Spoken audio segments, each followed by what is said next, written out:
Hi friends, welcome back to అమ్మ వంట మాధుర్యం. నేను ఇప్పుడు మీతో చిన్నగా మాట్లాడిపోతున్నా, ఎందుకంటే మా మమ్మీ ఇప్పుడే వేడివేడిగా చికెన్ వండింది. ఇదిగోండి. అయితే ఎప్పుడైనా సరే చికెన్ అన్నంలో కన్నా ఇట్లా వండినప్పుడు విడిగా టేస్ట్ కోసం చూస్తాం కదా, అప్పుడే రుచి ఎంతో బాగుంటుంది, ఇంకా ఇంకా తినాలనిపిస్తుంది.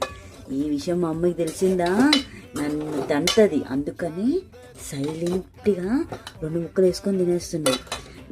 మీలో కూడా ఎంతమంది నాలాంటి క్యాండిడేట్స్ ఉన్నారు కమెంట్స్లో మెన్షన్ చేయండి. నచ్చినట్టయితే లైక్ చేయండి, షేర్ చేయండి, సబ్స్క్రైబ్ చేసుకోండి. సీక్రెట్ ఓకేనా, మా అమ్మకి తెలియకూడదు. Bye bye.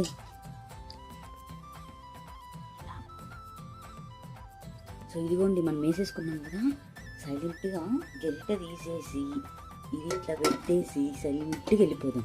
ఇంకా దీని రుచి గురించి అంటారా, తర్వాత అన్నంలో చెప్తా. Bye bye.